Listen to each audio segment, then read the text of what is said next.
আসসালামু আলাইকুম রহমতুল্লাহি বারাকাতুহু। গুনে গুনে অপেক্ষার প্রহর শেষ হয়ে গেল।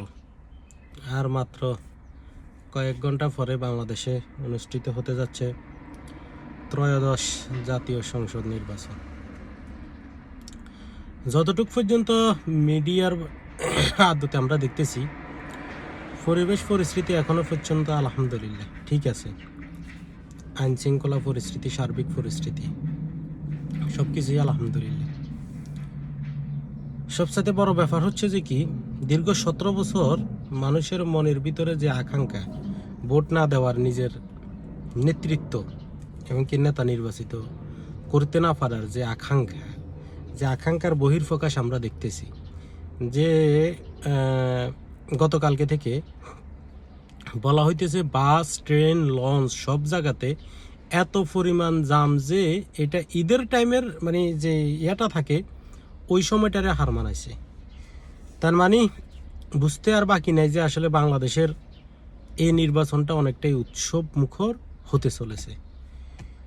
তো এখন কথা হচ্ছে যে কি, সবাই তো যারা বাংলাদেশের ভিতরে ঢাকা কিংবা বিভিন্ন স্থানে আছে, এরা সবাই গ্রামে আসতেছে। গ্রামে যারা আছে সবার উদ্দেশ্যে একটা কথা, সেটা হচ্ছে যে কি, ভোট কেন্দ্রে যেতে হবে, আপনি আপনার ভোট দিতে হবে। আপনার ভোট আপনি দিবেন, যাকে খুশি তাকে দিবেন, তবে ভোট কেন্দ্রে যেতে হবে। কারণ এবারের নির্বাচন অন্য আগের নির্বাচনগুলোর মতো না। এবারের নির্বাচনের প্রেক্ষাপট একেবারে ভিন্ন। এবারের নির্বাচনে এখন আর কেন্দ্র দখল করার মতো, মানুষের মনে ভয় ভীতি সৃষ্টি করার মতো ওইরকম কোনো প্রকার আকাঙ্ক্ষা নেই। এই কারণে এবং কি অনাকাঙ্ক্ষিত কোনো ঘটনা ঘটলে এটার জন্য প্রশাসন, অন্য নির্বাচনগুলোতে আমরা যে পরিমাণ প্রশাসন দেখতাম, এবারে দেখা গেছে যে তার দ্বিগুণ প্রশাসন নিয়োগ করা হয়েছে। শুধুমাত্র কেন, যেন কেন্দ্রে কোনো প্রকার গ্যাঞ্জাম না হয়, কেউ যেন ব্লাড বাক্স ছিনতাই করে না নিতে পারে, কেউ যেন কেন্দ্র দখল করতে না পারে। এই কারণে আমরা আসলে আমাদের এলাকাবাসী সবার উদ্দেশ্যে বলি, অবশ্যই আপনারা সবাই ভোট দিতে যাবেন। আপনি এটা ভাবিয়েন না যে আমি একজনে ভোট না দিলে কি আসে যায়, না। আপনার একটা ভোট অনেক মূল্যবান। দেশের নাগরিক হিসেবে এটা আপনার নাগরিক অধিকার, এটা আপনার নাগরিক দায়িত্ব। অতএব আপনার ভোট আপনি দিতে হবে, অবশ্যই দিতে হবে। একজনে না দিলে কি হবে এটা ভাবার কোনো দরকার নেই। আপনি যাবেন, আপনার ভোট আপনি প্রয়োগ করবেন। যেহেতু এবারে কেন্দ্রের নিরাপত্তা ব্যবস্থা অনেক কঠোর, সেহেতু অবভিয়াসলি আপনাদেরকে সবাইকে ভোট কেন্দ্রে যেতে হবে।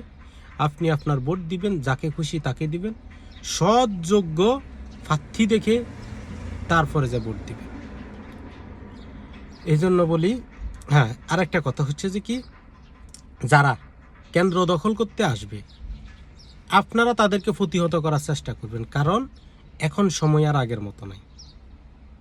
আপনারা দেখতেছেন তো, এর আগে কখনো এরকম দেখা গেছে? বিগত 17 বছর পিছনে মানুষ এইভাবে বাস, ট্রেন, লঞ্চে করে নির্বাচনের সময় যার গ্রাম অঞ্চলে ছুটে গেছে? যায় না তো, এই দৃশ্য দেখা যায় না। তার মানে এখান থেকে প্রমাণিত যে কি, আগামী নির্বাচনের পরিবেশ সুস্থ আছে।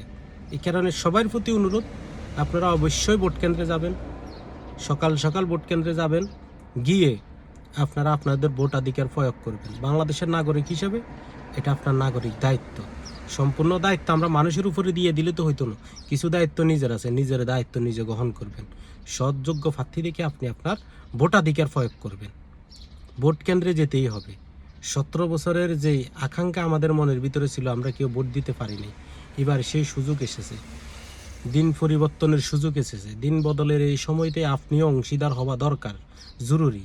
আপনি এটা বলবেন না যে আমি না দিলে কি হবে, আপনি না দিলেও অনেক কিছুই হবে। এই জন্য দরকার হচ্ছে সবাই ভোট কেন্দ্রে যাবেন এবং কি ভোট দিবেন। ভালো থাকবেন, সুস্থ থাকবেন সবাই। আল্লাহ হাফেজ।